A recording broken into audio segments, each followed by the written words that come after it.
मेरा नाम प्रदीप सिंह है। मैं आर्मी चों 2020 च रिटायर होया सी as a colonel. 2020 sorry 2000 sorry ये चलो 20 सालों का कोई फर्क नहीं पैंदा।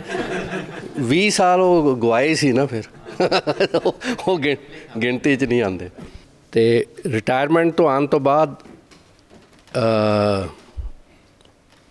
नॉर्मली ड्रिंक्स पहला ज़्यादा हुई, फिर स्टेजेस उस तो बाद ऑलमोस्ट की अल्कोहलिक हो गया। मैं सवेरे 6 बजे शुरू हो जाती सी ते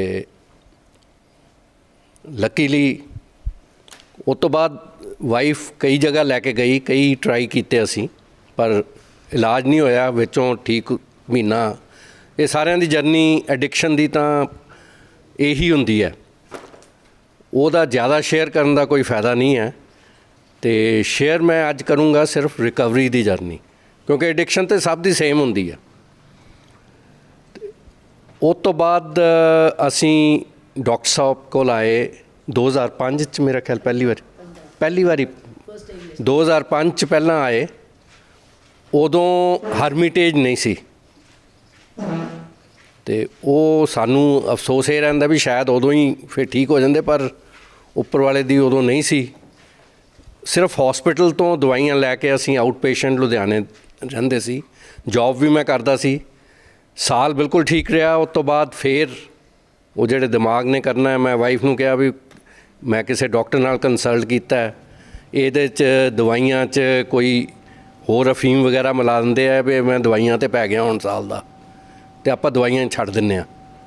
तो इन्हें भी कहा भी ठीक है, तुसीं साल दे ठीक रहे हो, नहीं पीती तो छड्ड दिंदे आ। असी गलती ये की भी डॉक्टर साहब तो पुछे बगैर अपनी दवाइयां बंद करतियां। तो होया ये भी वो 2006 तो बाद फिर वो जिहड़े पहले रिकॉर्ड भी सी वो भी टुटने शुरू हो गए ड्रिंकिंग दे।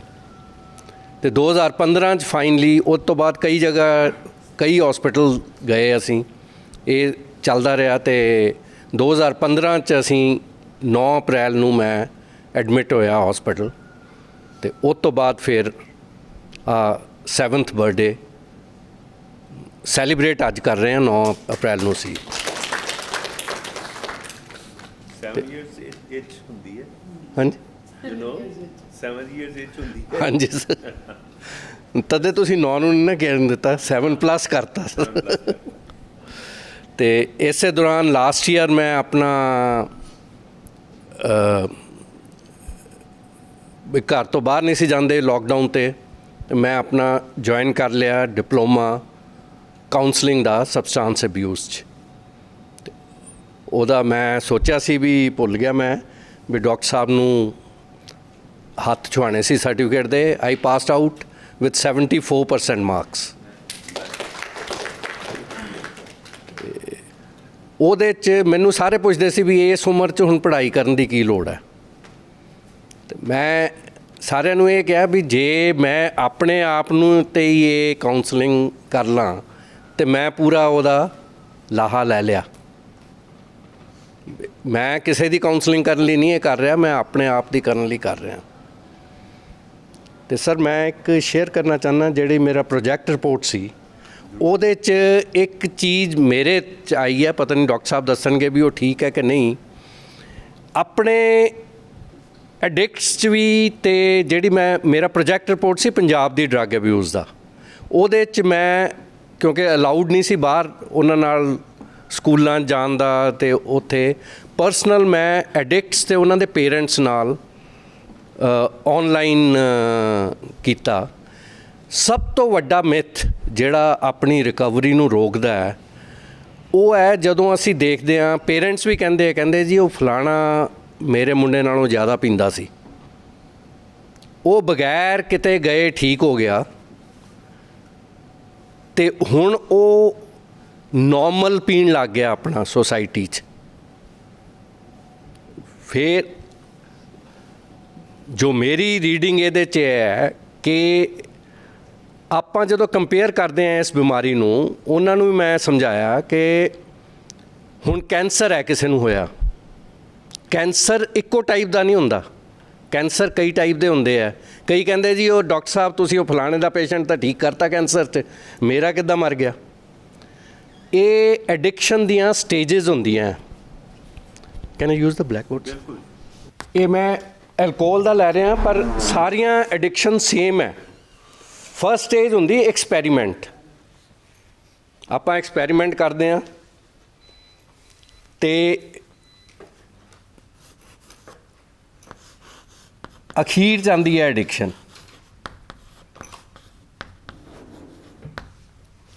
ਜਿੱਥੇ ਆਪਾਂ ਬੈਠੇ ਹਾਂ ਹੁਣ, ਜਿਸ ਕਰਕੇ ਆਪਾਂ ਇੱਥੇ ਹਾਂ, ਉਹਦੇ ਵਿੱਚ ਕਈ ਸਟੇਜਸ ਆਉਂਦੀਆਂ। ਉਹ ਆਪਾਂ ਲੈਂਦੇ ਹਾਂ। ਇਹ ਕਈ ਕਹਿੰਦੇ ਐਕਸਪੈਰੀਮੈਂਟ ਉਹਨਾਂ ਨੂੰ ਠੀਕ ਨਹੀਂ ਲੱਗਾ, ਉਹ ਵਾਪਸ ਆਪਣੀ ਨਾਰਮਲ ਲਾਈਫ 'ਚ ਚੱਲ ਜਾਂਦੇ, ਉਹ ਠੀਕ ਹੋ ਜਾਂਦੇ ਆ। ਦੂਜਾ ਹੁੰਦਾ ਹੈ ਫਿਰ ਉਸ ਤੋਂ ਬਾਅਦ ਓਵਰ ਡਰਿੰਕਿੰਗ।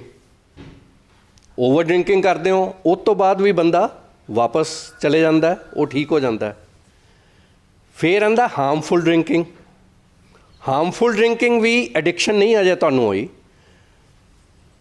ਤੁਸੀਂ ਕਿਸੇ ਪਾਰਟੀ 'ਚ ਜ਼ਿਆਦਾ ਪੀ ਲਈ, ਉਹਦੇ 'ਚ ਪੀ ਲਈ, ਤੁਹਾਨੂੰ ਖਰਾਬ ਲੱਗਾ, ਕੋਈ ਇਨਸੀਡੈਂਟਸ ਐਸਾ ਹੋਇਆ, ਉਹ ਹਾਰਮਫੁਲ ਡਰਿੰਕਿੰਗ ਤੋਂ ਬਾਅਦ ਨਾਰਮਲ 'ਚ ਚਲਾ ਗਿਆ। ਉਹ ਜਿਹੜੇ ਆਪਾਂ ਦੇਖਦੇ ਹਾਂ ਜਾਂ ਪੇਰੈਂਟਸ ਦੇਖਦੇ ਆ, ਉਹ ਦੇਖਦੇ ਆ ਵੀ ਹਾਰਮਫੁਲ ਡਰਿੰਕਿੰਗ ਤੱਕ ਤੋਂ ਜਿਹੜਾ ਵਾਪਸ ਚਲੇ ਗਿਆ। ਐਡਿਕਸ਼ਨ ਤੋਂ ਬਾਅਦ ਪੂਰੇ ਰਿਕਾਰਡ 100% ਸ਼ੋ ਕਰਦੇ ਆ ਕੋਈ ਨਾਰਮਲ ਡਰਿੰਕਿੰਗ 'ਚ ਵਾਪਸ ਨਹੀਂ ਜਾਂਦਾ, ਕਿਉਂਕਿ ਐਡਿਕਸ਼ਨ ਤੋਂ ਬਾਅਦ ਤੁਹਾਡਾ ਬ੍ਰੇਨ ਇਫੈਕਟ ਹੋ ਚੁੱਕਾ ਹੈ। ਇਹ ਸ਼ੁਰੂ ਦੀ ਸ਼ੂਗਰ ਵਾਂਗੂ ਜਿੱਦਾਂ ਡਾਇਬਟਿਕ ਹੈ, ਇੱਕ ਮੈਡੀਕਲ ਤੁਹਾਡੀ ਫਿਜ਼ੀਕਲ ਬਿਮਾਰੀ ਹੈ। ਕਿਉਂਕਿ 90% ਬੰਦਿਆਂ ਨੂੰ ਰੱਬ ਨੇ ਇਹ ਦਿੱਤਾ ਹੈ ਵੀ ਜਿਹੜੇ ਡਰਿੰਕ ਕਰਦੇ ਆ, ਉਹ ਫ੍ਰੈਕਸ਼ਨ ਆਫ ਅ ਸੈਕਿੰਡ 'ਚ ਤੁਹਾਡੀ ਡਰਿੰਕ ਕਾਰਬਨ ਡਾਈਆਕਸਾਈਡ ਅਤੇ ਵਾਟਰ 'ਚ ਬਦਲ ਜਾਂਦੀ ਹੈ। ਪਰ ਜਦੋਂ ਇਹ ਕਾਰਬਨ ਡਾਈਆਕਸਾਈਡ ਅਤੇ ਪਾਣੀ ਦਾ ਬਦਲਾਵ ਹੁੰਦਾ ਹੈ, ਉਹਦੇ 'ਚ ਇੱਕ ਸਬਸਟਾਂਸ ਪ੍ਰੋਡਿਊਸ ਹੁੰਦਾ ਹੈ, ਐਲਡੀਹਾਈਡਸ। ਉਹ ਜਿਹੜੇ ਹੁੰਦੇ ਉਹ ਟੌਕਸਿਕ ਹੁੰਦੇ ਆ, ਜਿਹੜੇ ਬ੍ਰੇਨ ਨੂੰ ਇਫੈਕਟ ਕਰਦੇ ਆ। ਪਰ ਰੱਬ ਨੇ ਉਹ ਵੀ ਤੁਹਾਨੂੰ ਇੱਦਾਂ ਦਿੱਤਾ 90% ਬੰਦਿਆਂ ਨੂੰ ਕਿ ਉਹ ਵੀ ਪ੍ਰੋਡਿਊਸ ਸਲੋਲੀ ਹੁੰਦੇ ਆ ਅਤੇ eliminate fraction of a second 'ਚ ਹੋ ਜਾਂਦੇ ਆ। ਪਰ ਆਪਣੇ ਵਰਗੇ ਜਿਹੜੇ ਰੱਬ ਨੇ ਪਸੰਦ ਕਰਕੇ ਭੇਜੇ ਆ 10%, ਉਹਨਾਂ ਦਾ ਉਲਟਾ ਹੋ ਜਾਂਦਾ ਹੈ। ਉਹ ਪ੍ਰੋਡਿਊਸ ਕੁਇਕਲੀ ਹੁੰਦੇ ਆ ਅਤੇ ਐਲੀਮੀਨੇਟ ਸਲੋਲੀ ਹੁੰਦੇ ਆ। ਅਤੇ ਪਹਿਲਾਂ ਹੀ ਜਿੱਦਾਂ ਮੈਂ ਦੱਸਿਆ ਵੀ ਇਹ ਐਲਡੀਹਾਈਡਸ ਇਹ ਟੌਕਸਿਕ ਹੁੰਦੇ ਆ, ਟੌਕਸਿਕ ਚੀਜ਼ਾਂ ਦਿਮਾਗ ਨੂੰ ਇਫੈਕਟ ਕਰਦੀਆਂ। ਉਸ ਤੋਂ ਬਾਅਦ ਇਹ ਫਿਰ ਬ੍ਰੇਨ ਡਿਜ਼ੀਜ਼ ਬਣ ਜਾਂਦੀ ਹੈ। ਸੋ ਉਸ ਤੋਂ ਬਾਅਦ ਜੇ ਤੁਸੀਂ ਨਹੀਂ ਪੀਂਦੇ, ਉਦੋਂ ਤੱਕ ਨਾ ਐਲਡੀਹਾਈਡ ਬਣਨਗੇ, ਨਾ ਪ੍ਰੋਬਲਮ ਆਊਗੀ। ਪਰ ਫਿਰ ਜਦੋਂ ਵੀ ਤੁਸੀਂ ਜੇ ਸੋਸ਼ਲ ਡਰਿੰਕਿੰਗ ਲਈ ਵੀ ਇੱਕ ਡਰਿੰਕ ਪੀਤੀ, ਇਹ ਪ੍ਰੋਸੈਸ ਫਿਰ ਸ਼ੁਰੂ ਹੋ ਜਾਂਦਾ। ਅਤੇ ਇਹ ਸਮਝਣਾ ਆਪਾਂ ਨੂੰ ਜ਼ਰੂਰੀ ਹੈ ਕਿ ਆਪਾਂ ਸੋਸ਼ਲ ਡਰਿੰਕਿੰਗ 'ਚ ਜੇ 10% ਬੰਦੇ ਆ, ਵਾਪਸ ਨਹੀਂ ਜਾ ਸਕਦੇ। ਜਿਹੜੇ ਉਹ ਗਏ ਸੀ, ਉਹ ਪਹਿਲੀ ਸਟੇਜ 'ਤੇ ਵਾਪਸ ਚਲੇ ਗਏ ਸੀ, ਉਦੋਂ ਮੌਕਾ ਸੀ ਆਪਣੇ ਕੋਲ। ਪਰ ਹੁਣ ਆਪਾਂ ਉਹ ਬਹੁਤ ਅੱਗੇ ਆ ਚੁੱਕੇ ਹਾਂ। ਹੁਣ ਵਾਪਸ ਦਾ ਰਾਸਤਾ ਨਹੀਂ ਹੈ ਆਪਣੇ ਕੋਲ, ਅੱਗੇ ਦਾ ਹੀ ਰਾਸਤਾ ਹੈ। ਆਪਾਂ ਵਾਪਸ ਨਹੀਂ ਮੁੜ ਸਕਦੇ ਇਸ ਸਟੇਜ ਤੋਂ। ਸੋ ਇਹ ਮੈਂ ਉਹਦੇ 'ਚ ਰਿਸਰਚ ਕੀਤੀ ਅਤੇ ਇਹ ਜਿਹੜਾ ਮਿਥ ਹੈ, ਪਹਿਲਾ ਮਿਥ ਕਿ ਆਪਣੇ ਅਸੀਂ ਵੀ ਸੋਸ਼ਲ ਡਰਿੰਕਿੰਗ 'ਚ ਜਾ ਸਕਦੇ ਹਾਂ ਕਿਉਂਕਿ ਫਲਾਣਾ ਜਿਹੜਾ ਸਵੇਰੇ ਸ਼ੁਰੂ ਕਰਦਾ ਸੀ ਉਹ ਚਲਾ ਗਿਆ, ਉਹ ਆਪਾਂ ਨੂੰ ਸਗੋਂ ਹੋਰ ਖਰਾਬ ਕਰਦਾ। ਇਹ ਸੋਚ ਕੇ ਆਪਾਂ ਨੂੰ ਚੱਲਣਾ ਚਾਹੀਦਾ ਵੀ ਇਹ ਚੀਜ਼ ਆਪਣੇ ਲਈ ਬਣੀ ਨਹੀਂ ਹੈ, ਹੋਰ ਬਹੁਤ ਹੈ। ਸਬਸਟੀਚਿਊਟ ਲੱਭੋ ਉਹਦੇ ਲਈ, ਕੋਈ ਆਪਣਾ ਸਪੋਰਟਸ ਲੱਭੋ। ਜਿੱਦਾਂ ਕੱਲ੍ਹ ਉਹ ਕਹਿ ਰਹੇ ਸੀ ਗਾਣੇ, ਮੈਂ ਆਪਣੀ ਪੜ੍ਹਾਈ ਲੱਭੀ। ਮੈਂ ਹੁਣ 400 ਕਿਤਾਬਾਂ ਡਾਕਟਰ ਸਾਹਿਬ ਨੂੰ ਦੱਸਿਆ ਸੀ, ਤਕਰੀਬਨ 400 ਕਿਤਾਬਾਂ ਉਹ ਸ਼ੁਰੂ ਕੀਤੀਆਂ ਪੜ੍ਹਨੀਆਂ ਮੈਂ ਹੌਲੀ ਹੌਲੀ। ਅਤੇ ਜਿੰਨੀਆਂ ਮੇਰੇ ਤੋਂ ਪੜ੍ਹੀਆਂ ਜਾਂਦੀਆਂ, ਪਹਿਲਾਂ ਮੇਰਾ ਵਾਈਫ ਤੋਂ ਪੁੱਛ ਲਓ, ਮੈਂ ਕਿਤਾਬ ਸਾਹਮਣੇ ਆਉਂਦੇ ਹੀ ਮੈਨੂੰ ਨੀਂਦ ਆਉਣ ਲੱਗ ਜਾਂਦੀ ਸੀ। ਕਦੇ 35% ਤੋਂ ਉੱਪਰ ਮੈਂ ਨੰਬਰ ਹੀ ਨਹੀਂ ਸੀ ਲਏ, ਨਾ ਕਾਲਜ 'ਚ।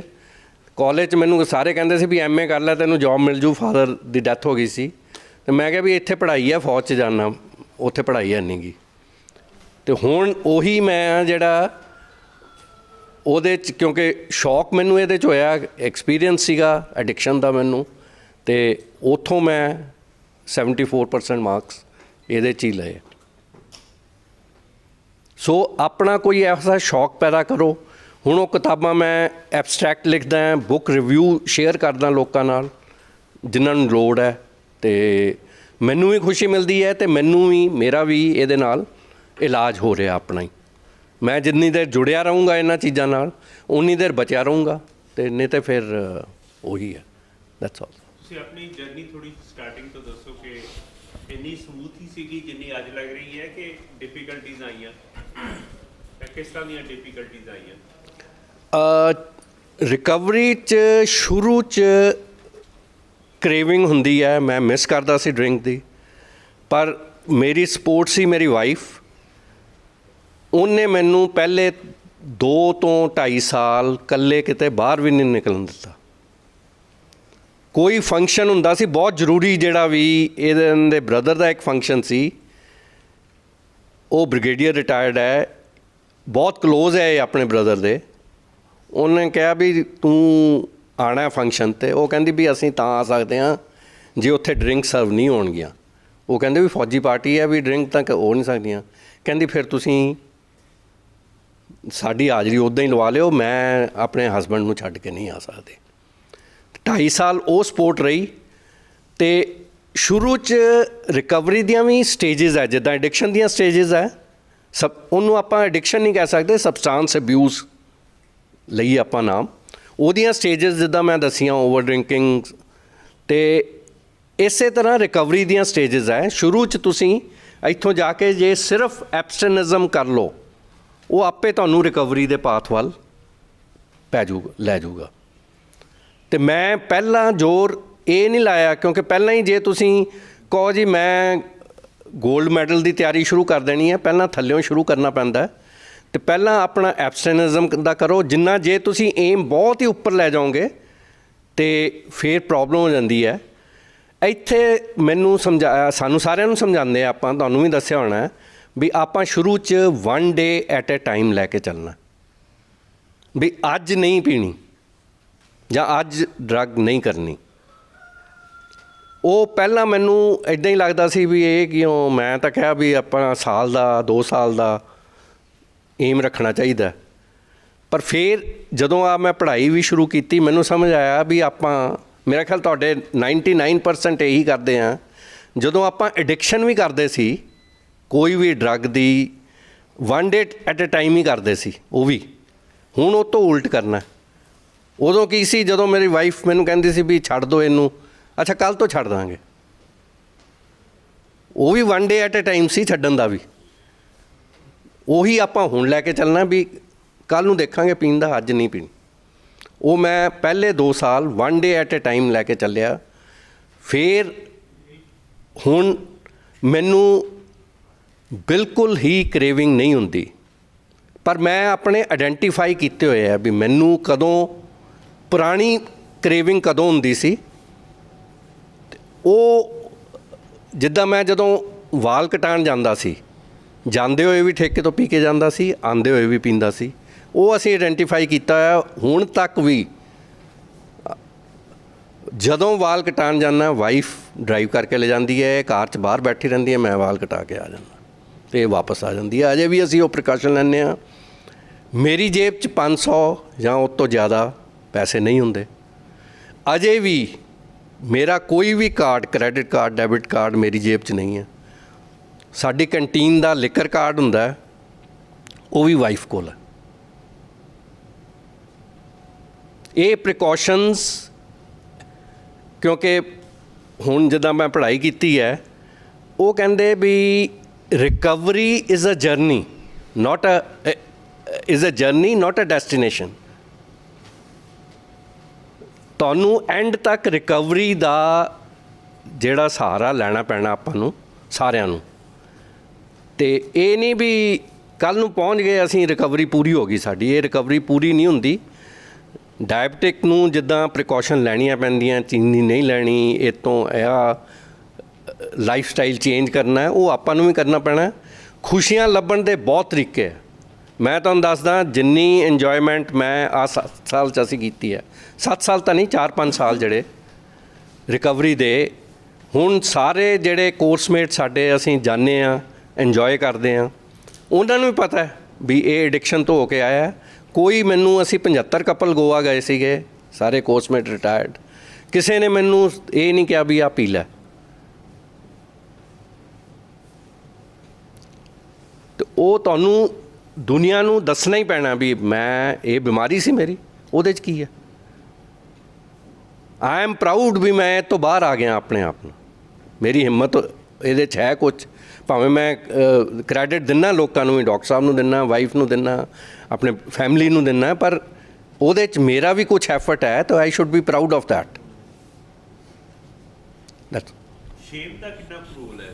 ਕਿੰਨੀ ਦੇਰ ਤੱਕ ਤੁਹਾਨੂੰ ਸ਼ੇਮ ਦੇ ਨਾਲ ਫਾਈਟ ਕਰਨਾ ਪਿਆ ਕਿ ਮੈਂ ਇੱਕ ਐਡਿਕਟ ਹਾਂ ਤੇ ਮੈਂ ਇੱਕ ਅਲਕੋਹਲਿਕ ਹਾਂ? ਪਹਿਲਾਂ ਸੇ ਅਬਾਊਟ 2-3 ਮਹੀਨੇ ਮੈਨੂੰ ਸਰ ਇਹ ਰਿਹਾ ਵੀ ਮੈਂ ਲੋਕਾਂ ਨੂੰ ਹੁਣ ਕਿੱਦਾਂ ਦੱਸੂਗਾ। ਇੱਥੋਂ ਜਾਣ ਤੋਂ ਹੀ ਸੀਗਾ ਵੀ ਜਾ ਕੇ ਮੈਂ ਕਿੱਦਾਂ ਉਹ ਫਰੈਂਡਸ਼ਿਪ ਕਰੂੰਗਾ, ਪਰ ਉਹ ਫਿਰ ਆਪੇ ਹੀ 2 ਮਹੀਨੇ ਬਾਅਦ ਮੈਨੂੰ ਹੋ ਗਿਆ ਵੀ ਸਾਰਿਆਂ ਨੂੰ ਜਦ ਪਤਾ ਹੀ ਸੀ ਵੀ ਇਹ ਐਡਿਕਟ ਹੈ, ਲੋਕਾਂ ਨੂੰ ਆਸ-ਪਾਸ ਸਭ ਨੂੰ ਪਤਾ ਹੁੰਦਾ ਵੀ ਇਹ ਇੱਦਾਂ ਠੇਕੇ 'ਚ ਦੇਖਦੇ ਆ ਲੋਕੀ, ਉੱਥੇ ਦੇਖਦੇ ਆ। ਤੇ ਮੈਂ ਇਸ ਮਨ 'ਚ ਸੋਚਿਆ ਕਿ ਜੇ ਇਹਦੇ 'ਚ ਕੋਈ ਸ਼ਰਮ ਨਹੀਂ ਵੀ ਲੋਕਾਂ ਨੂੰ ਪਤਾ ਲੱਗ ਗਿਆ ਐਡਿਕਟ ਹੈ, ਤੇ ਇਹਦੇ 'ਚ ਤਾਂ ਸ਼ਰਮ ਹੋਣੀ ਨਹੀਂ ਚਾਹੀਦੀ ਵੀ ਮੈਂ ਹੁਣ ਠੀਕ ਹੋ ਗਿਆ, ਵੀ ਹੁਣ ਮੈਂ ਨਹੀਂ ਲੈਂਦਾ। ਤਾਂ I started feeling proud of that, telling people ਵੀ ਮੈਂ ਹੁਣ ਬਿਲਕੁਲ ਛੱਡਤੀ ਹੈ ਤੇ ਨਹੀਂ ਪੀਂਦਾ ਮੈਂ। ਅੱਛਾ, ਸੋਬਰਾਈਟੀ ਦੇ ਵਿੱਚ ਤੇ ਐਬਸਟੀਨੈਂਸ 'ਚ ਕੀ ਫਰਕ ਪਾਇਆ? ਤੁਸੀਂ ਪਹਿਲੀ ਸਟੇਜ ਆਈ ਐਬਸਟੀਨੈਂਸ, ਫਿਰ ਤੁਹਾਡੇ ਅੰਦਰ ਆਈ ਸੋਬਰਾਈਟੀ, ਅੱਜ ਕੱਲ੍ਹ ਜਿਹੜੀ ਤੁਸੀਂ ਸਟੇਜ 'ਤੇ ਜਾ ਰਹੇ ਹੋ ਇੱਕ ਸੋਬਰਾਈਟੀ ਹੈ। What is the difference between abstinence and sobriety? Abstinence 'ਚ ਸਰ ਜਿਹੜਾ ਮੇਰਾ ਪੀਰੀਅਡ ਸੀ ਐਬਸਟੀਨੈਂਸ ਦਾ, ਉਹਦੇ 'ਚ ਆਈ ਬਿਲੀਵ ਬੰਦੇ ਨੂੰ ਐਫਰਟ ਕਰਨਾ ਪੈਂਦਾ। ਉਹ ਕਹਿੰਦੇ ਵੀ ਮਨ ਮਾਰ ਕੇ ਇਹਨੂੰ ਛੱਡਿਆ, ਬਟ ਹੁਣ ਮੈਂ ਹੈਵ ਇਨ ਦਾ ਸਟਰਾਈਡ, ਜਿੱਦਾਂ ਕੋਈ ਤੁਸੀਂ ਕਾਰ ਚਲਾਉਣੀ ਸਿੱਖਦੇ ਹੋ, ਪਹਿਲਾਂ ਤੁਸੀਂ ਬੜਾ ਐਫਰਟ ਲਾਉਂਦੇ ਹੋ ਉਹਨੂੰ ਸਿੱਖਣ ਲਈ, ਗੇਅਰ ਲਾਉਣ ਲਈ, ਥੱਲੇ ਦੇਖਦੇ ਹੋ, ਹੁਣ ਉਹ ਥੋੜ੍ਹੇ ਸਮੂਥਨੈਸ ਜੀ ਆ ਗਈ ਹੈ ਸਰ ਵਿੱਚ, ਮੈਨੂੰ ਕ੍ਰੇਵਿੰਗਸ ਨਹੀਂ ਆਉਂਦੀਆਂ। ਆਈ ਹੈਵ ਫਾਊਂਡ ਵੇਜ਼, ਜਿੱਦਾਂ ਪਹਿਲਾਂ ਸਾਰੇ ਦੱਸਦੇ ਸੀਗੇ ਮੈਨੂੰ ਵੀ ਇਹ ਫਰੈਕਸ਼ਨ ਆਫ ਸੈਕਿੰਡ ਦਾ ਹੁੰਦਾ ਵੀ ਪੀਣ ਲਈ ਤੁਹਾਡਾ ਮਨ ਕਰੂਗਾ, ਉਹ ਮਨ ਨੂੰ ਕਿਤੇ ਹੋਰ ਪਾਸੇ ਕਰ ਲਓ। But I have found out ਵੀ ਮਿਨੀਮਮ ਹਫਤਾ ਪਹਿਲਾਂ ਮੈਨੂੰ ਆਪਣੇ ਆਪ ਨੂੰ ਪਤਾ ਲੱਗਣ ਲੱਗ ਜਾਂਦਾ ਹੈ ਵੀ ਮੈਂ ਰਿਲੈਪਸ ਵੱਲ ਜਾਣ ਦੀ ਕੋਸ਼ਿਸ਼ ਹੋ ਰਹੀ ਹੈ। 4-5 ਸਾਲ ਪਹਿਲਾਂ ਹੀ ਅਸੀਂ ਡਾਕਟਰ ਸਾਹਿਬ ਕੋਲ ਆ ਗਏ ਸੀ। ਮੈਂ ਵਾਈਫ ਨੂੰ ਕਿਹਾ ਵੀ ਆਪਾਂ 6-7 ਦਿਨ ਲਾ ਕੇ ਆਣੇ ਆ, ਤੇ ਡਾਕਟਰ ਸਾਹਿਬ ਨੇ ਮੈਨੂੰ ਪੁੱਛਿਆ ਵੀ ਵਾਈਫ ਨੂੰ ਬਾਹਰ ਭੇਜ ਕੇ ਵੀ ਕਿਤੇ ਕਰਨ ਸਾਹਿਬ ਹੋ ਤਾਂ ਨਹੀਂ ਗਿਆ ਕਿਤੇ ਕੁਛ। ਮੈਂ ਕਿਹਾ ਜੀ ਨਹੀਂ, ਇਹ ਹੋਇਆ ਨਹੀਂ, ਪਰ ਹੁਣ ਵੀ ਠੇਕੇ ਵੱਲ ਨੂੰ ਦੇਖ ਕੇ ਮਨ ਕਹਿੰਦਾ ਵੀ ਅੰਦਰ ਦੇਖ ਕੇ ਤਾਂ ਆ ਵੀ ਕੌਣ ਪੁਰਾਣਿਆਂ 'ਚੋਂ ਪੀਂਦਾ, ਉਹਨਾਂ ਨੂੰ ਵੀ ਰੋਕਾਂ ਜਾ ਕੇ। ਇਹਦਾ ਮਤਲਬ ਮੇਰਾ ਮਨ ਮੈਨੂੰ ਲਿਜਾ ਰਿਹਾ ਉੱਧਰ ਨੂੰ, ਰਿਲੈਪਸ ਹੋਣ ਵਾਲਾ। ਤੇ ਉਹ ਹੋਣ ਤੋਂ ਪਹਿਲਾਂ ਮੈਂ ਇੱਥੇ 6 ਦਿਨ ਲਾ ਕੇ ਗਿਆ, ਆਪਣਾ ਰਿਵੀਜ਼ਨ ਜਿਹੜਾ ਕੋਰਸ ਦਾ ਕਰਕੇ ਗਿਆ, ਤੇ ਫਿਰ ਉਹ ਹੁਣ ਮੈਨੂੰ ਮਤਲਬ ਪਹਿਲਾਂ ਪਤਾ ਲੱਗ ਜਾਂਦਾ ਹੈ ਵੇਸ ਵੀ। ਕਹਿੰਦੇ ਮਤਲਬ ਤੁਹਾਡੇ ਚਿਹਰੇ ਤੋਂ, ਤੁਹਾਡੇ ਨੂਰ ਤੋਂ, ਤੁਹਾਡੇ ਹਾਸੇ ਤੋਂ, ਤੁਹਾਡੀ ਸਾਰੀਆਂ ਚੀਜ਼ਾਂ ਤੋਂ, ਸਕੂਨ ਤੋਂ ਇੰਝ ਲੱਗਦਾ ਕਿ ਤੁਹਾਨੂੰ ਰੋਮਾਂਟਿਕ ਅਫੇਅਰ ਜਿਹਾ ਹੋ ਗਿਆ ਰਿਕਵਰੀ ਦੇ ਨਾਲ। How do you explain it? Sir recovery, I have started liking my recovery. ਤੇ ਮੇਰਾ ਜਿਹੜੇ ਇੱਥੇ ਪੇਰੈਂਟਸ ਤਾਂ ਹੈ ਨਹੀਂ ਜ਼ਿਆਦਾ, ਮਤਲਬ ਕੱਲ੍ਹ ਵੀ ਮੈਂ ਦੱਸਣਾ ਚਾਹੁੰਦਾ ਸੀ ਬਈ ਜਿਹੜਾ ਐਡਿਕਟ ਹੁੰਦਾ ਹੈ ਉਹਨੂੰ initially don't tell him to hate the bottle, ਕਿਉਂਕਿ ਉਹਦਾ ਲਵ ਅਫੇਅਰ ਬੋਟਲ ਨਾਲ ਇੰਨਾ ਹੈ ਜਿੰਨਾ, ਜੇ ਬੰਦਾ ਇੰਨਾ ਫੇਅਰ ਉਹਦਾ ਸਟਰੋਂਗ ਹੁੰਦਾ ਹੈ, ਆਪਣੀ ਵਾਈਫ ਨੂੰ ਵੀ ਇਗਨੋਰ ਕਰ ਸਕਦਾ, ਬੱਚਿਆਂ ਨੂੰ ਵੀ ਇਗਨੋਰ ਕਰ ਸਕਦਾ, ਉਹਨੂੰ ਲੈਟ ਹਿਮ ਫਾਈਂਡ ਦ ਹੇਟਰੇਡ, ਜਿਹੜਾ ਵੀ ਰਿਲੇਸ਼ਨ ਉਹਨੇ ਬੋਟਲ ਨਾਲ ਲਾਣਾ ਹੈ ਛੱਡਣ ਲਈ, ਉਹ ਆਪ ਉਹਨੂੰ ਐਸਟੈਬਲਿਸ਼ ਕਰਨ ਦਿਓ। ਆਪਾਂ ਨੂੰ ਆਪਣਾ ਰਿਲੇਸ਼ਨ ਹੁਣ ਕੀ ਰੱਖਣਾ ਉਹਦੇ ਨਾਲ, ਪਰ ਅਵੋਇਡ ਕਰਨਾ ਪਊਗਾ, ਭਾਵੇਂ ਜਿੰਨਾ ਮਰਜ਼ੀ ਪਿਆਰ ਰਿਹਾ ਹੋਵੇ ਉਹਦੇ ਨਾਲ ਆਪਾਂ ਨੂੰ, ਕਿਉਂਕਿ ਉਹ ਹਾਰਮ ਕਰ ਰਹੀ ਹੈ ਸਾਨੂੰ।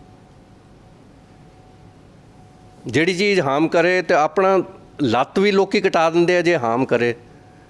ਲੜਾਈ 'ਚ ਦੇਅਰ ਵਾਜ਼ ਅ ਕਰਨਲ, ਉਹਦੀ ਗੋਲੀ ਲੱਗੀ ਸੀ, ਉਹਨੂੰ ਪਤਾ ਸੀ ਗੈਂਗਰੀਨ ਹੋਣਾ, ਐਵੈਕੂਏਟ ਨਹੀਂ ਸੀ ਹੋ ਸਕਦਾ, ਉਹਨੇ ਆਪਣੀ ਖੁਖਰੀ ਨਾਲ ਹੀ ਲੱਤ ਕੱਟ ਲਈ। ਉਹਨੂੰ ਪਤਾ ਸੀ ਵੀ ਇਹ ਹਾਰਮ ਕਰੂਗੀ ਮੈਨੂੰ, ਤੇ ਉਹਨੂੰ ਲੱਤ ਨਾਲ ਪਿਆਰ ਹੀ ਸੀ। ਪਰ ਹੁਣ ਕੋਈ ਤੇ ਇਹ ਵੀ ਸਾਨੂੰ ਲੈ ਕੇ ਹੀ ਡੁੱਬੂਗੀ, ਤੇ ਮੌਤ ਨਾਲੋਂ ਤਾਂ ਚੰਗਾ ਵੀ ਇਹਨੂੰ ਆਪਾਂ ਬਾਏ ਬਾਏ ਕਰ ਦਈਏ ਵੀ। ਇਨੀਸ਼ੀਅਲ ਸਟੇਜਸ 'ਚ ਬੜਾ ਔਖਾ ਜਿਹਾ ਹੁੰਦਾ, ਬੰਦਾ ਇੱਕ ਕਿਸੇ ਪਲ ਸੋਚਦਾ ਹੈ ਕਿ ਮੈਂ ਪਿਆਰ ਕਿਸੇ ਵਾਸਤੇ, ਕਿਸੇ ਟਾਈਮ ਹੇਟਡ ਆਉਂਦੀ ਹੈ, ਕਿਸੇ ਟਾਈਮ ਪਿਆਰ ਆਉਂਦਾ ਹੈ, ਲਵ ਐਂਡ ਹੇਟ ਰਿਲੇਸ਼ਨਸ਼ਿਪ ਜਿਹਾ ਬਣਿਆ ਰਹਿੰਦਾ। ਉਹ ਤਾਂ ਹੁੰਦਾ ਸਰ ਵੀ ਤੁਸੀਂ ਆਪਣੇ ਰਿਲੇਸ਼ਨਸ਼ਿਪ 'ਚ ਵੀ, ਇਹ ਵੀ ਰਿਲੇਸ਼ਨਸ਼ਿਪ ਵਾਂਗੂ ਹੀ ਹੈ ਬੋਟਲ ਨਾਲ ਵੀ। ਉਹਨੂੰ ਕਹਿੰਦੇ ਹੋ ਵੀ ਤੂੰ ਮੈਨੂੰ ਬਦਨਾਮ ਕਰਤਾ, ਤੂੰ ਜ਼ਿਆਦਾ ਜ਼ਬਰਦਸਤੀ ਮੇਰੇ ਨਾਲ ਕਰਦੀ ਹੈ। ਪਰ ਉਹ ਦੈਨ ਜਦੋਂ ਰਿਕਵਰੀ 'ਚ ਬੰਦਾ ਆ ਜਾਂਦਾ ਹੈ ਐਂਡ ਉਹ ਰਿਅਲਾਈਜ਼ ਕਰਦਾ ਵੀ ਫਾਲਟ ਮੇਰੇ 'ਚ ਹੀ ਸੀ, there is something wrong with me, and ਜੇ ਦੂਜੇ 'ਚ ਵੀ ਫਾਲਟ ਹੈ I can't do anything about it. ਉਹ ਮੈਂ ਕਰ ਕੁਛ ਨਹੀਂ ਸਕਦਾ, ਜਿਹ 'ਚ ਕਰ ਕੁਛ ਨਹੀਂ ਸਕਦਾ, ਫਿਰ ਉਹੀ ਆਪਣਾ ਜਿਹੜੀ ਪ੍ਰੇਅਰ ਆਪਾਂ ਕਰਦੇ ਹਾਂ ਵੀ grant me serenity to know the difference। ਤੁਸੀਂ ਸਾਰਾ ਸਫ਼ਰ ਨਾਲ ਸੀਗੇ, you are all the time companion, like you are It's okay. leader most of the time, still you are a leader. How do you see this man, a patient of addiction, recovering and then going into serenity and companionship and relationship? Sir ਜਿਵੇਂ ਪਹਿਲਾਂ ਵੀ sharing ਹੋਈ ਸੀਗੀ, right from the very beginning, like it's going to be 42 years of our marriage now in October, ਤੇ ਕਦੇ ਐਂ ਲੱਗਿਆ ਹੀ ਨਹੀਂ ਸੀ ਵੀ ਸਫ਼ਰ ਕਦੇ ਜ਼ਿੰਦਗੀ ਦਾ ਇੰਨਾ ਕੁ ਖਾਈ 'ਚ ਵੀ ਡਿੱਗ ਸਕਦਾ, never ever. But after retirement, like things suddenly changed. Suddenly in the sense 4-5 ਮਹੀਨੇ 6 ਮਹੀਨੇ ਦੇ ਵਿੱਚ ਇੰਨੀ ਕੁ ਟ੍ਰਾਂਜੀਸ਼ਨ ਹੋ ਗਈ ਕਿ ਪਤਾ ਹੀ ਨਹੀਂ ਚੱਲਿਆ ਕਿ what went wrong where, ਕਿ ਇਹ ਨਹੀਂ ਸੀ ਪਤਾ ਚੱਲਦਾ ਵੀ ਕਿੱਥੇ ਕੁ ਉਂਗਲੀ ਰੱਖੀ ਜਾਵੇ, ਪਲੇਸ ਕੀਤੀ ਜਾਵੇ to find out what's happened. ਉਹ ਚੀਜ਼ ਦੀ ਰਿਅਲਾਈਜ਼ੇਸ਼ਨ ਸਰ ਬਹੁਤ ਲੇਟ ਆਈ। ਇਨੀਸ਼ੀਅਲੀ ਵੀ ਨਹੀਂ ਮੈਨੂੰ ਪਤਾ ਚੱਲਿਆ ਕਿ addiction has crept in, there is something like a bottle in between us, ਇਹ ਵੀ ਨਹੀਂ ਕਦੇ ਰਿਅਲਾਈਜ਼ ਹੋਇਆ। ਹਾਂ but over a period of time ਇਹ ਚੀਜ਼ਾਂ ਉੱਭਰ ਕੇ ਸਾਹਮਣੇ ਆਉਣੀਆਂ ਸ਼ੁਰੂ ਹੋਈਆਂ ਜਦੋਂ ਘਰ ਦੇ ਵਿੱਚ ਕੋਈ ਸਿਚੁਏਸ਼ਨਸ ਇੱਦਾਂ ਦੀਆਂ ਹੋਈਆਂ, ਕ੍ਰਾਈਸਿਸ ਆਇਆ। Our son met with an accident in 2001. It was a very major accident. His thigh, his upper arm, they were fractured. He had drooping palsy, shoulder dislocate hoya si. Like he was literally, he saved himself because he was wearing a helmet that day, thank God. ਉਹਨਾਂ ਦਿਨਾਂ ਦੇ ਵਿੱਚ ਬੇਟੇ ਨੇ observe ਕੀਤਾ ਕਿ ਪਾਪਾ ਆਉਂਦੇ ਨੇ ਹਸਪੀਟਲ ਮੇਰੇ ਕੋਲ, ਘਰੋਂ ਆਉਂਦੇ ਨੇ, ਆ ਕੇ ਇੱਥੇ ਲੰਮੇ ਪੈ ਜਾਂਦੇ ਨੇ। ਹੀ ਸੇਜ਼ ਮੈਨੂੰ ਸਮਝ ਨਹੀਂ ਆਉਂਦੀ ਵੀ ਪਾਪਾ ਨੇ ਮਤਲਬ ਵੀ ਮੇਰੇ ਕੋਲ ਆ ਕੇ ਕਿਉਂ ਸੌਂਦੇ ਨੇ, ਕਿ ਮੇਰੇ ਫਰੈਂਡਸ ਸਾਰੇ ਆਏ ਹੁੰਦੇ ਨੇ। He was 19 at that time, ਅਤੇ ਕਾਲਜ ਦੇ ਸਟੂਡੈਂਟਸ ਹੁੰਦੇ ਸੀ, ਟੀਚਰਸ ਵੀ ਆਉਂਦੇ ਸੀ, ਅਤੇ most of the time he used to be sleeping on the attendants bed, and I was looking after him and his friends and everybody else. ਉਦੋਂ ਵੀ ਨਹੀਂ ਮੈਨੂੰ ਰਿਅਲਾਈਜ਼ੇਸ਼ਨ ਆਈ ਵੀ ਕੁਛ ਗੜਬੜ ਹੈਗੀ ਹੈ। ਘਰ ਆਏ ਅਸੀਂ 15 ਦਿਨਾਂ ਬਾਅਦ after the surgery and all that, ਅਤੇ ਆ ਕੇ ਮੈਂ ਦੇਖਿਆ 8 AM to 8 PM ਜਿਹੜੀ ਵੀ ਹੁੰਦੀ ਹੈ, ਆਈ ਡੋ ਨਾਟ ਨੋ ਕਿ ਉਹਨਾਂ ਦੇ ਨਾਮ ਨੂਮ ਨੇ, ਉਹ ਇੰਨਾ ਕੁ ਬੋਟਲ ਦਾ ਪਊਆ ਬੈੱਡ ਦੇ ਨੀਚੋਂ ਮਿਲਿਆ। ਆਈ ਵਾਜ਼ ਸ਼ੌਕਡ। ਮੈਨੂੰ ਲੱਗਿਆ ਮੈਂ ਕਿ ਇਹ ਬੋਤਲ ਇੱਥੇ ਕੀ ਕਰ ਰਹੀ ਹੈ ਆਪਣੇ ਕਮਰੇ 'ਚ। ਇਸ ਨਹੀਂ ਮੈਂ ਤਾਂ ਪੀਤੀ ਨਹੀਂ ਗੀ। ਉਹ denial factor was so strong and I had full faith in him and I trusted him, so I just could not believe कि it could be him only doing all this. So ਇਹਨਾਂ ਨੇ blame ਲਗਾਇਆ ਕਿ ਮੈਂ ਤਾਂ share ਕਰ ਰਿਹਾ ਸੀ room since you were in the hospital, ਅਤੇ ਆਪਣੇ ਗੈਸਟ ਆਏ ਸੀ, ਕਜ਼ਨ ਆਏ ਹੋਏ ਸੀ ਇਹਨਾਂ ਦੇ, ਕਿ ਉਹ ਮੇਰੇ ਨਾਲ ਸੁੱਤੇ ਸੀ ਆ ਕੇ, he shared the room with me. ਮੈਂ ਕਿਹਾ but still this is not on. ਚਲੋ ਉਹ ਗੱਲ ਗਈ ਸਰ। ਫਿਰ ਅਸੀਂ ਛੋਟੇ ਛੋਟੇ ਇੰਸੀਡੈਂਟ ਸੀ ਕਿ just went to the market, ਅਸੀਂ ਖੜੇ ਹਾਂ ਜਿਸ ਸ਼ਾਪ ਦੇ ਵਿੱਚ, he just moved away from there. ਵੀ ਮੈਂ ਆਇਆ, ਕਾਰ ਬਾਜ਼ਾਰ ਚੱਲਿਆ, ਉਹ 15 ਮਿੰਟ ਨਹੀਂ ਬੰਦਾ ਗਿਆ, ਬੰਦਾ ਆਇਆ and he is head it. ਫਿਰ ਵੀ ਨਹੀਂ ਮੈਨੂੰ ਪਤਾ ਚੱਲਿਆ ਵੀ ਇਹ ਕਹਾਣੀ ਕੀ ਬੀਤ ਗਈ। ਆਪਣੇ ਆਪ ਨੂੰ ਬਹੁਤ ਇੰਟੈਲੀਜੈਂਟ ਸਮਝਦੀ ਹੁੰਦੀ ਸੀ ਕਿ ਵੀ I can find out everything ਨਾ। ਸਾਰਜੈਂਟ ਬੁਲਾਉਂਦੇ ਸੀ ਆਰਮੀ ਦੇ ਵਿੱਚ ਕਿ ਕੋਈ ਵੀ ਚੀਜ਼ ਇੱਧਰ ਉੱਧਰ ਹੁੰਦੀ ਹੈ ਤਾਂ I have a very keen observation, ਅਤੇ ਫਟ ਪਹਿਚਾਣੀ ਜਾਂਦੀ ਹੈ। ਮੈਂ ਕਿਹਾ ਯਾਰ ਕਮਾਲ ਹੈ, ਬੰਦੇ ਦਾ ਪਤਾ ਹੀ ਨਹੀਂ ਚੱਲਦਾ ਬੰਦਾ ਕਰ ਕੀ ਆਉਂਦਾ ਹੈਗਾ। ਆਈ ਸੌ ਦੀ ਹਿਪ ਫਲਾਸਕ ਤੋਂ ਆ ਗਿਆ ਜੀ ਵੀ ਹਾਂ। Then he was caught. ਫਿਰ ਇੱਕ ਵਾਰੀ ਝਗੜਾ ਹੋਇਆ ਵੀ ਮੈਂ ਸਕੂਲ ਨਹੀਂ ਜਾਣਾ। I said I am going to leave you, I am not going to stay in this house. ਮੈਂ ਕਿਹਾ ਤੁਹਾਡੀ ਉਹ ਚੀਜ਼ ਇੰਨੀ ਜ਼ਿਆਦਾ ਹਾਵੀ ਹੋਈ ਜਾ ਰਹੀ ਹੈ ਕਿ ਆਪਣੀ ਤਾਂ ਰਿਲੇਸ਼ਨਸ਼ਿਪ ਵੀ ਖਰਾਬ ਹੋਈ ਜਾ ਰਹੀ ਹੈ। You know things ਵੈਂਟ on like this for ਸੱਚ ਅ ਲੌਂਗ ਟਾਈਮ ਕਿ ਬੰਦਾ ਖਾਣਾ ਨਹੀਂ ਸੀ ਖਾਂਦਾ ਟਾਈਮ ਸਿਰ, ਕਿ ਟਾਈਮ ਤਾਂ ਕੋਈ ਸੀਗਾ ਹੀ ਨਹੀਂਗਾ ਬਿਕੋਜ਼ ਹੀ ਵਾਜ਼ ਡਰਿੰਕਿੰਗ। ਖਾਣਾ ਨਹੀਂ ਸੀ ਖਾਂਦੇ, ਡਰੈਸਅਪ ਨਹੀਂ ਸੀ ਹੁੰਦੇ। He was lying unconscious only on the bed throughout the day, throughout the night. ਜਦੋਂ ਹੈਂਗਓਵਰ ਉਤਰੂਗਾ ਉਦੋਂ ਫਿਰ ਆਪਾਂ ਪੀ ਆਣੀ ਆ। ਸਵੇਰੇ ਮੈਂ ਸੌਕਸ ਤੱਕ ਚੈੱਕ ਕਰਦੀ ਸੀਗੀ ਜਦੋਂ ਵਾਕ ਲਈ ਜਾਂਦੇ ਸੀ ਸਵੇਰੇ। ਯੂ ਵੋਂਟ ਬਿਲੀਵ ਕਿ ਵੀ ਇਸ ਤੋਂ ਜ਼ਿਆਦਾ ਮੈਨੂੰ ਐਂ ਲੱਗਦਾ ਸੀ ਯਾਰ 24 ਘੰਟੇ ਮੈਂ ਕਿਵੇਂ ਨਿਗਰਾਨੀ ਕਰ ਸਕਦੀ ਹਾਂ, ਇੱਕ ਸਿਕਿਉਰਿਟੀ ਗਾਰਡ ਦੀ ਤਰ੍ਹਾਂ ਮੈਂ ਕਿਵੇਂ ਵਾਚ ਕਰਾਂ ਇਸ ਬੰਦੇ ਨੂੰ।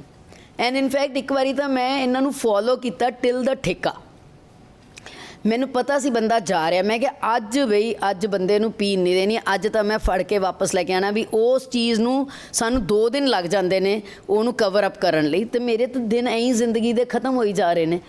ਆਈ went there, literally caught him back from the shirt and I told him ਕਿ ਆ ਜਾਓ ਆਪਾਂ ਘਰ ਨੂੰ ਚੱਲੀਏ ਵਾਪਸ। He was really pissed off. ਇੰਨਾ ਗੁੱਸਾ ਚੜ੍ਹਿਆ ਕਿ ਵੀ ਮੇਰੇ ਪਿੱਛੇ ਆ ਗਈ, ਮੈਨੂੰ ਉੱਥੇ ਠੇਕੇ ਤੋਂ ਹੀ ਫੜ ਲਿਆਂਦਾ ਇਹਨੇ ਵੀ ਅੱਜ ਪੀਣ ਹੀ ਨਹੀਂ ਦਿੱਤੀ। ਮੇਰਾ ਮੋਟਿਵ ਇਹੀ ਸੀ ਵੀ ਅੱਜ ਪੀਣ ਨਹੀਂ ਦੇਣੀ।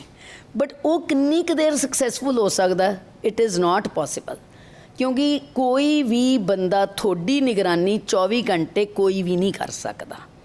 It is you yourself who has to be the conscious partner in that. ਉਹ ਇੰਸੀਡੈਂਟਸ ਲੇਟਰ ਔਨ ਇੰਸੀਡੈਂਟਸ ਆਉਂਦੇ ਗਏ ਜਾਂਦੇ ਗਏ, ਬਟ 2015 ਬਿਲਕੁਲ ਹੀ ਜਦੋਂ ਲੱਗਿਆ ਕਿ ਵੀ ਨੋ ਗੋ ਸਿਚੁਏਸ਼ਨ ਆ ਗਈ, ਵੀ ਹੁਣ ਤਾਂ ਮੇਰੀ ਫਿਜ਼ੀਕਲ ਹੈਲਥ ਹੀ ਡਰੋਪ ਕਰ ਗਈ ਹੈ। There was no relationship, let me tell you, emotional, physical, ਸਾਰੀਆਂ ਚੀਜ਼ਾਂ ਦਾ ਕ੍ਰੋਸ ਲੱਗ ਜਾਂਦਾ ਹੈ। ਮੋਨੈਟਰੀ, ਤਿੰਨੋਂ ਹੀ, ਆਲ, ਕੋਈ ਸਿਕਿਉਰਿਟੀ ਨਹੀਂ। ਫਿਰ ਬੰਦਾ ਕਹਿੰਦਾ ਯਾਰ ਮੈਂ ਵਿਆਹ ਕਿਉਂ ਕਰਾਇਆ ਸੀਗਾ? ਇਹ ਚੀਜ਼ਾਂ ਤਾਂ ਮੇਰੇ ਲਈ ਹੈ ਹੀ ਨਹੀਂ, ਅਵੇਲੇਬਲ ਹੀ ਨਹੀਂ। there is no relationship for any practical reason, then why should we stay together? ਉੱਥੇ ਆ ਕੇ ਫਿਰ ਆਂਦਾ what keeps you going? The love for that person. Because I did not want him to die in this way at all. ਮੈਂ ਐ ਸਫਰ ਕਰਕੇ ਨਹੀਂ, ਮੈਨੂੰ ਹੁੰਦਾ ਵੀ ਪੇਨਫੁਲ ਡੈਥ ਕਦੇ ਨਹੀਂ ਆਉਣੀ ਚਾਹੀਦੀ। ਰਿਲੀਜ਼ ਸਭ ਦੀ ਹੋਣੀ ਚਾਹੀਦੀ ਹੈ। ਲਾਈਕ ਜਾਣਾ ਸਭ ਨੇ ਦੁਨੀਆ ਤੋਂ, ਪਰ ਤਰੀਕੇ ਦੇ ਨਾਲ। ਲਾਈਕ ਉਹ ਨਹੀਂ ਪਤਾ ਕਿਹੜਾ ਤਰੀਕਾ ਜਦੋਂ ਜਾਣਾ ਸੀ, ਪਰ ਇਹ this is not the way. And I wanted to help him out ਕਿਉਂਕਿ ਇਹਨਾਂ ਨੇ ਖੁਦ ਪਹਿਲਾਂ ਹੈਲਪ ਮੰਗੀ, ਤਾਂ ਹੈਲਪ ਦੇਣ ਲਈ ਮੈਂ ਤਿਆਰ ਹੋਈ ਹਾਂ। ਹੀ ਸੇਜ਼ ਕਿ ਹੁਣ ਮੈਨੂੰ ਬਚਾ ਲੈ। ਜਦੋਂ ਇਹ ਵਰਡ ਬੋਲੇ ਨੇ, because he was suffering, that was the time I said now we go. Financial resources were very meager, let me be very frank. ਉਸ ਟਾਈਮ 'ਤੇ ਸਰ ਸਾਡੀ ਪੈਨਸ਼ਨ ਆਉਂਦੀ ਸੀ ਮੈਨੂੰ ਲੱਗਦਾ 32,000 and I had also left my job. We did not have much of property, let me tell you, and we were surviving on that. Our daughter was at home, my mother-in-law is there, my sister-in-law is there, her daughter is there, so I have a large extended family with me. ਔਰ ਬੇਟੀ ਦਾ ਬੇਟਾ ਉਦੋਂ ਕੀ ਹੋਇਆ ਸੀਗਾ। So but I do not ਨੋ ਉਹ ਕਿਵੇਂ, ਜਦੋਂ will ਤੁਹਾਡੀ ਹੁੰਦੀ ਹੈ ਕਿ ਇਹ ਬੰਦੇ ਨੂੰ ਬਚਾਉਣਾ ਹੈ, ਆਪਣੇ ਆਪ ਤੁਸੀਂ ਵਾਹਿਗੁਰੂ ਉਹ ਹੀਲਾ ਸੀਲਾ ਬਣਾਉਂਦਾ ਰਿਸੋਰਸਿਸ ਦਾ। ਵੀ ਮੈਨੂੰ ਨਹੀਂ ਪਤਾ, ਅਸੀਂ ਆਏ ਡੇ 1 ਤੋਂ ਮੈਨੂੰ ਕਹਿੰਦੇ ਕਿੰਨੇ ਪੈਸੇ ਲੱਗਣਗੇ, ਮੈਂ ਕਿਹਾ forget it, now your first concern should be ਮੈਂ ਠੀਕ ਹੋਣਾ, ਮੈਂ ਗੈਟ ਵੈਲ। ਉਸ ਚੀਜ਼ ਲਈ ਅਸੀਂ ਆਏ ਹਾਂ ਹੌਸਪੀਟਲ ਦੇ ਵਿੱਚ। ਹਾਊ ਡਜ਼ ਇਟ ਮੈਟਰ ਮੈਂ ਕਿੱਥੋਂ ਪੈਸੇ ਅਰੇਂਜ ਕਰਾਂ, ਇਹ ਤੁਹਾਡਾ ਕੰਸਰਨ ਹੀ ਨਹੀਂ ਹੋਣਾ ਚਾਹੀਦਾ। I will manage and he knows that I can do those things. So resources were pooled in and we came to the hospital, sir. ਪਹਿਲਾਂ ਲੈ ਕੇ ਚੱਲੇ ਕਿ ਹਾਂ ਹੌਸਪੀਟਲ ਵੀ ਜਾਣਾ ਹੈ, ਹਰਮਿਟੇਜ ਵੀ ਜਾਣਾ ਥੈਂਕਸ ਟੂ ਅਨੂ ਭਾਬੀ ਜੀ, ਇਹਨਾਂ ਦੇ ਕਜ਼ਨ ਦੇ ਵਾਈਫ, ਉਹਨਾਂ ਨੇ ਮੈਨੂੰ ਗਾਈਡ ਕੀਤਾ ਕਿ Bhola this is how we go about it, ਕਿ ਪਹਿਲਾਂ ਡੀਟੌਕਸ ਹੋਏਗੀ ਫਿਰ ਆਪਾਂ ਰੀਹੈਬ ਦੇ ਵਿੱਚ ਜਾਵਾਂਗੇ। ਮੈਂ ਕਿਹਾ ਚਲੋ ਠੀਕ ਹੈ। ਫਰਸਟ ਗੋ ਦੇ ਵਿੱਚ ਆਈ ਥਿੰਕ ਸਮਵੇਅਰ ਅਰਾਊਂਡ 1.25 ਸੀ ਜਾਂ 20 ਸੀ, ਮੈਨੂੰ ਨਹੀਂ ਪਤਾ, ਇੰਨਾ ਕੁ ਅਮਾਊਂਟ ਸੀਗਾ। ਮੈਂ ਕਿਹਾ ਚਲੋ ਫਰਸਟ ਗੋ 'ਚ ਮੈਂ ਮੈਨੇਜ ਕਰ ਲੂੰਗੀ। Next question, then he started saying ਕਿ ਬਸ 1 ਮਹੀਨਾ ਹੋ ਗਿਆ, ਹੁਣ ਆਪਾਂ ਚੱਲੀਏ ਘਰ ਨੂੰ। ਮੈਂ ਕਿਹਾ ਮੈਂ ਤਾਂ ਨਹੀਂ ਚੱਲੀ, ਡਾਕਟਰ ਸਾਹਿਬ ਜਦੋਂ ਕਹਿਣਗੇ ਆਪਾਂ ਤਾਂ ਉਦੋਂ ਜਾਣਾ। ਮੈਂ ਐਤਕੀ ਆਪਣੀ ਨਾ ਤੁਹਾਡੀ ਮਰਜ਼ੀ ਬਿਲਕੁਲ ਨਹੀਂ ਚੱਲਣ ਦੇਣੀ। Complete surrender means leave everything to his hands. He knows best, you are his patient, he is your doctor, so doctor knows the best when is the right time for you to move out of the rehab. First litmus test ਦਿੰਦੇ ਹੋ ਤੁਸੀਂ 2 days ਲਈ ਜਦੋਂ ਘਰ ਭੇਜਦੇ ਹੋ, that is to see, to get the feedback how the patient responds in the home environment.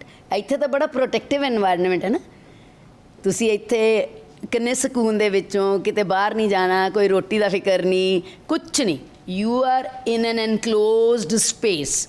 Problems will come to you when you move out in the open in the society, when you are interacting with other kind of people other than what we are here for. ਉੱਥੇ ਤੁਹਾਡੀ acceptance ਤੁਹਾਡੀ ਅਤੇ ਤੁਹਾਡੇ family ਦੀ ਤੁਹਾਡੇ ਨਾਲ ਕਿਵੇਂ ਆਉਂਦੀ ਹੈ। ਉਹ ਜਿਹੜੇ 2 days ਸੀ ਉਹਦੇ 'ਚ first feedback was I knew ਕਿ ਵੀ he is on medication whatever, strong ਹੈ, ਮਾਈਲਡ ਹੈ, ਮੈਨੂੰ ਨਹੀਂ ਪਤਾ ਉਹ ਕਿਹੜੀਆਂ ਮੈਡੀਸਿਨਸ ਨੇ। Somebody tried to ask me ਕਿਹੜੀਆਂ ਮੈਡੀਸਿਨਸ ਲੈ ਰਹੇ ਨੇ। ਮੈਂ ਕਿਹਾ ਜੀ ਮੈਨੂੰ ਨਹੀਂ ਪਤਾ, ਡਾਕਟਰ ਸਾਹਿਬ ਨੂੰ ਪਤਾ, ਜਿਹੜੀਆਂ ਉਹਨਾਂ ਨੇ ਦਿੱਤੀਆਂ ਉਹਨਾਂ ਨੂੰ ਪਤਾ ਵੀ ਪੇਸ਼ੈਂਟ ਲਈ ਕੀ ਠੀਕ ਹੈ, ਔਰ ਅਸੀਂ ਇਲਾਜ ਲਈ ਗਏ ਹਾਂ, ਮੈਂ ਤਾਂ ਖੁਦ ਡਾਕਟਰ ਨਹੀਂ ਹੈਗੀ। ਸੋ ਜਿਹੜੀਆਂ ਉਹਨਾਂ ਨੇ ਮੈਡੀਸਿਨਸ ਦਿੱਤੀਆਂ ਨੇ ਦੇ ਆਰ ਮੈਂਟ ਫॉर ਹਿਮ।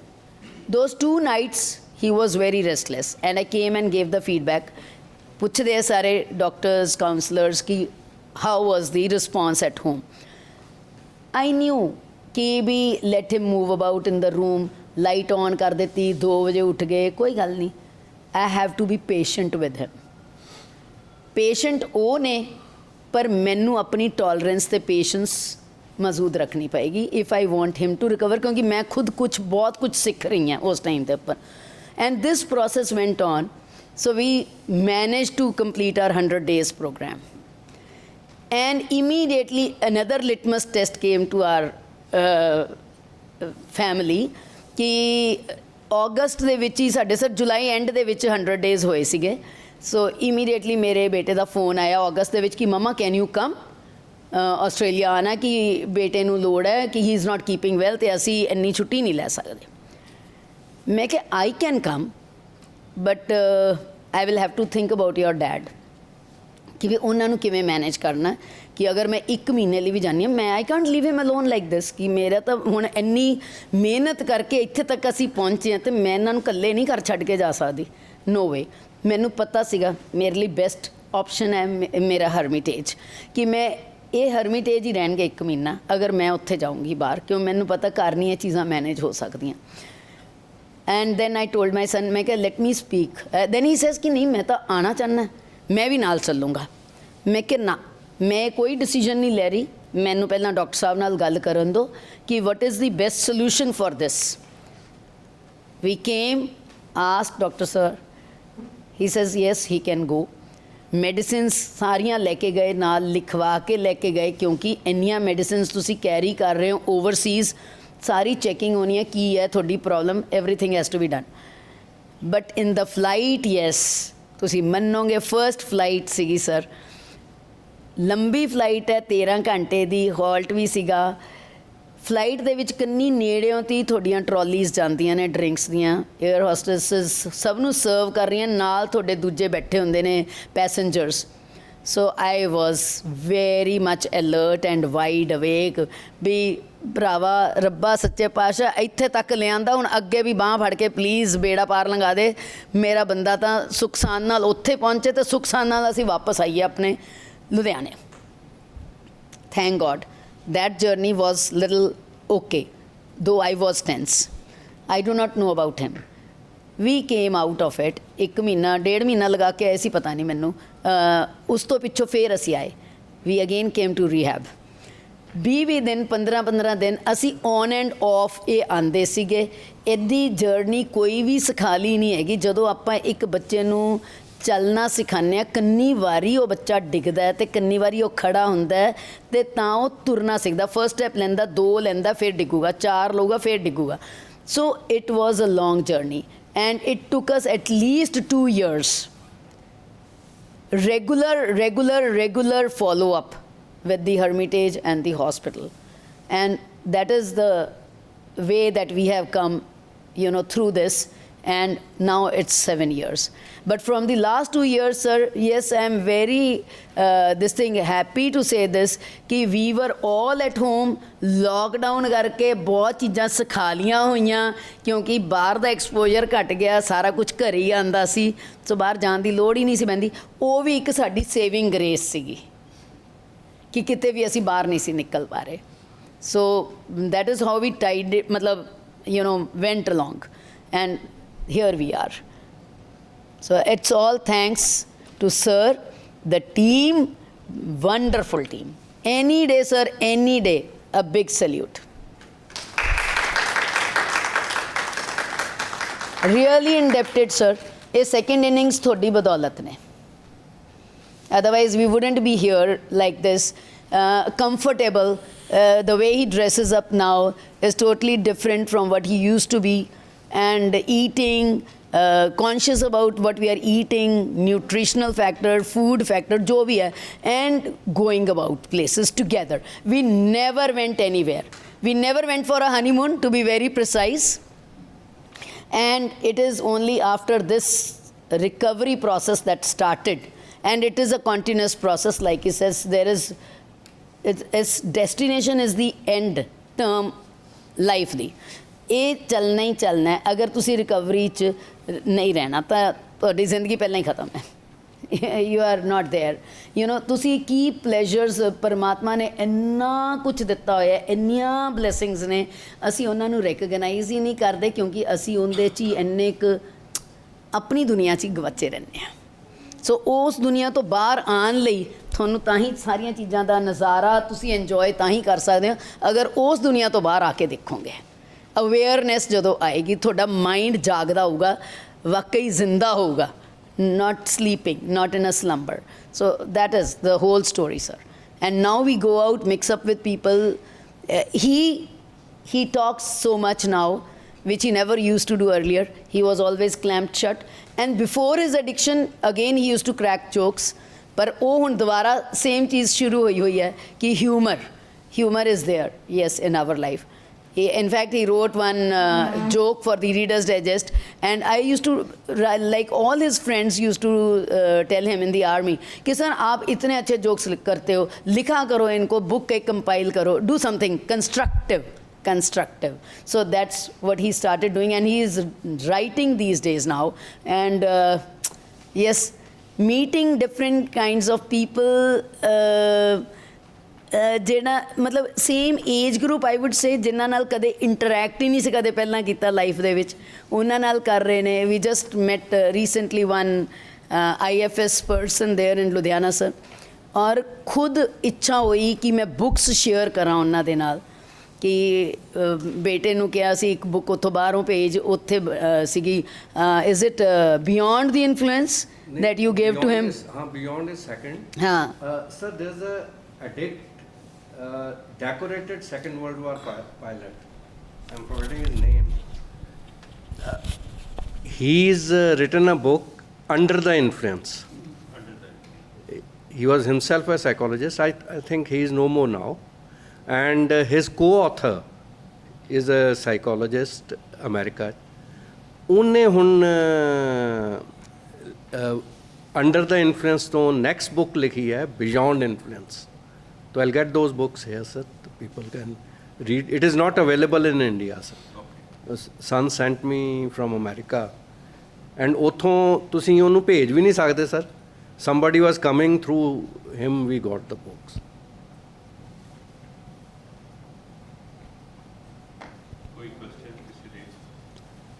ਇੱਕ ਸਰ ਮੈਂ ਸ਼ੇਅਰ ਕਰਨਾ ਚਾਹੁੰਦਾ ਇਹਨਾਂ ਨਾਲ, ਜਿੱਦਾਂ ਆਪਾਂ ਨੂੰ ਰਿਲੈਪਸ ਦੇ ਕਿੱਦਾਂ ਆਉਂਦੇ ਹੈ ਮੌਕੇ, sometimes you can't preempt those things. ਜਦੋਂ ਅਸੀਂ ਉੱਥੇ ਹੀ ਵਾਪਸ ਆ ਰਹੇ ਸੀ, ਵੀ ਕੇਮ ਟੁਗੈਦਰ, ਸਾਰੇ ਬੱਚੇ ਵੀ, ਗ੍ਰੈਂਡ ਸਨ ਵੱਡਾ ਸੀ ਉਦੋਂ, ਛੋਟੇ ਵਾਲਾ ਨਹੀਂ ਸੀ ਹੋਇਆ।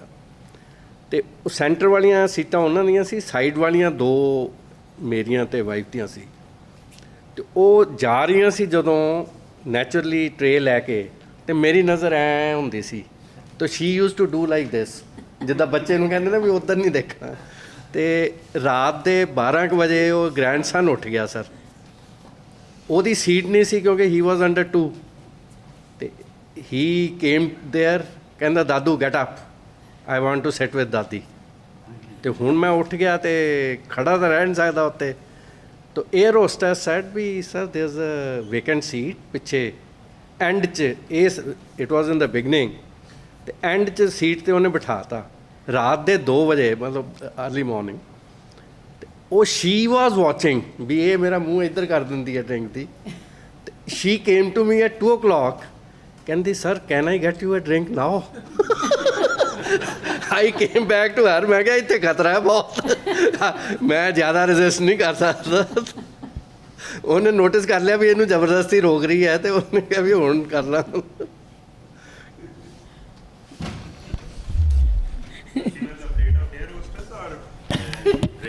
ਦਾਰੂ ਆਏ ਇਹ ਰਸਤੇ ਤੋਂ ਨਹੀਂ ਇੰਨਾ ਡਰ ਲੱਗਦਾ।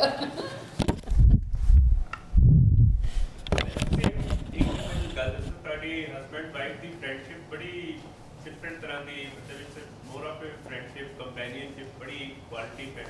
ਇਹ ਕਿਸ ਤਰ੍ਹਾਂ ਤੁਸੀਂ ਮੇਨਟੇਨ ਕਰਦੇ ਹੋ? ਪਤਾ ਨਹੀਂ ਸਰ, ਫਰਮ ਡੇ 1 ਲਾਈਕ ਜਦੋਂ ਕੋਰਟਸ਼ਿਪ ਪੀਰੀਅਡ ਚੱਲ ਰਿਹਾ ਸੀ, ਵੀ ਵਰ ਉਸ ਦਿਨਾਂ 'ਚ ਤਾਂ ਸਰ ਲੈਟਰਸ ਲਿਖਦੇ ਸੀਗੇ। ਅੱਜ ਕੱਲ੍ਹ ਫੋਨ ਦੇ ਉੱਪਰ ਗੱਲਾਂ ਹੁੰਦੀਆਂ ਨੇ। ਉਹ ਲੈਟਰਸ ਜਾਂਦੀਆਂ ਸੀ, 10 ਦਿਨ ਲੱਗਦੇ ਸੀ, ਜਦੋਂ ਤੱਕ ਵਾਪਸ ਆਉਂਦੀ ਸੀ ਅਨਦਰ 5, 6, 7 ਡੇਜ਼ ਨਿਕਲ ਜਾਂਦੇ ਸੀਗੇ। So I think maybe I am also a romantic person.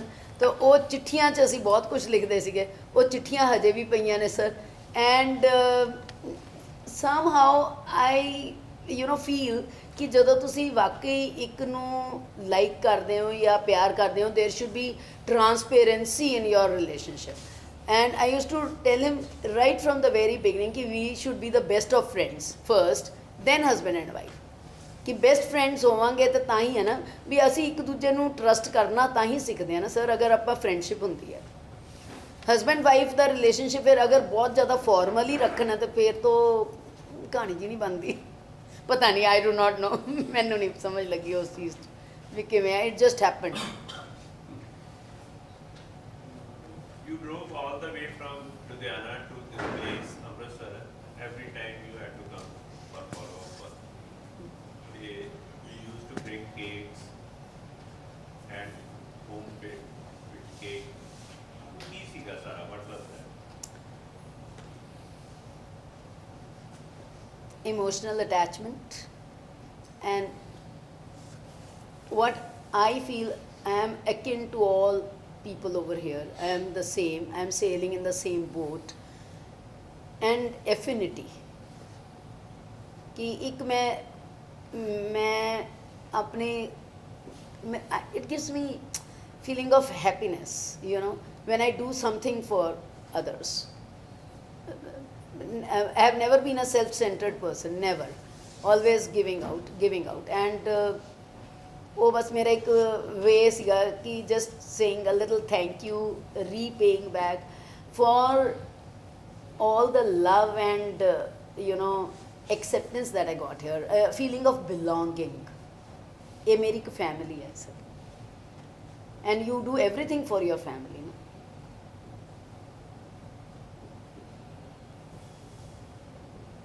ਤੁਸੀਂ ਫੈਮਿਲੀ ਲਈ ਐਂਡ ਤੱਕ ਜਾਣ ਨੂੰ ਤਿਆਰ ਹੁੰਦੇ ਹੋ, come what may. Will try to find out ways ਕਿ ਮੈਂ ਆਪਣੀ ਫੈਮਿਲੀ ਨੂੰ ਕਿਵੇਂ ਸਪੋਰਟ ਕਰਾਂ ਜਾਂ ਹੈਲਪ ਆਊਟ ਕਰਾਂ, whatever, to tide over situations. ਉਹਦੀ ਖੁਸ਼ੀ ਦੇ ਵਿੱਚ ਮੇਰੀ ਖੁਸ਼ੀ ਹੈ, ਸੋ ਲਾਈਕ ਦੈਟ। ਪਤਾ ਨਹੀਂ, I don't know, but maybe I am talking too much abstract, ਮੈਨੂੰ ਨਹੀਂ ਪਤਾ।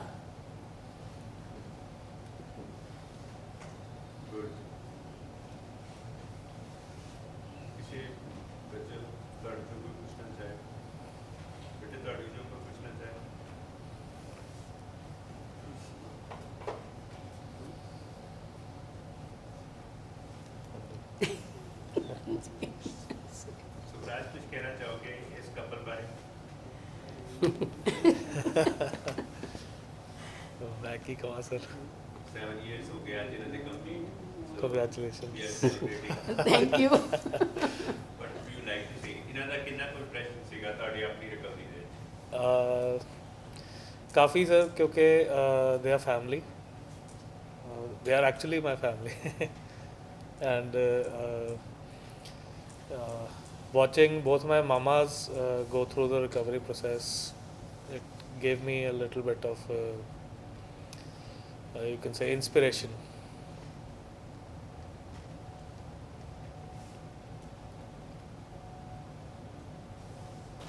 Not only them, many more people sir, ਜਿਵੇਂ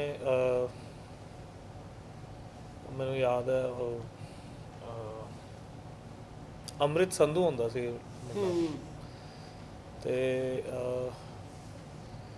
he progressed in a very good pace and his progress was such that it inspired me. So I mean they are an inspiration. मतलब role models, as you can say, role models. ਤੁਸੀਂ follow up ਨੂੰ ਬੜੀ importance ਦਿੰਦੇ ਹੋ, you are very regular with your follow ups. ਹਾਂਜੀ ਇਹ ਵੀ ਇਹਨਾਂ ਨੇ ਵੀ ਹਮੇਸ਼ਾ follow up, so follow ups are important for if I want to live I have to keep my follow ups. ਇੰਨਾ ਇੰਪੋਰਟੈਂਟ ਹੈ ਹਾਂਜੀ ਕਿਉਂਕਿ ਟ੍ਰੀਟਮੈਂਟ ਕਾਫੀ ਲੋਕੀ ਕਰਵਾਉਂਦੇ ਆ ਬਟ ਫਾਲੋ ਅਪ ਜਾ ਕੇ ਸੋ ਜਨਰਲੀ ਫੈਮਿਲੀ ਵੀ ਫਿਰ ਸਰ ਅਨਮੈਨੇਜੇਬਿਲਟੀ ਆ ਜਾਂਦੀ ਲਾਈਫ ਵਿੱਚ। ਜੇ ਤੁਸੀਂ ਪ੍ਰੋਗਰਾਮ ਦੇ ਵਿੱਚ ਨਹੀਂ ਪ੍ਰੈਕਟਿਸ ਕਰੋਗੇ, it is a daily process sir. So I don't think there is any person who is doing recovery and has not experienced unmanageability.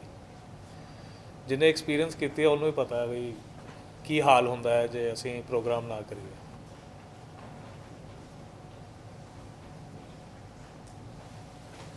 ਮੈਂ ਤਾਂ 5 ਸਾਲ ਐਕਸਪੀਰੀਅੰਸ ਕਰਕੇ ਦੇਖ ਲਿਆ।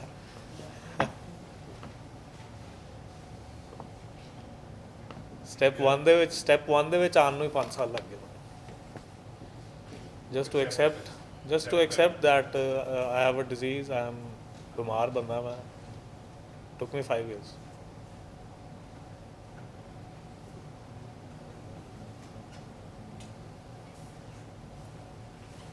ਥੈਂਕ ਯੂ ਜੀ, ਵੰਡਰਫੁਲ।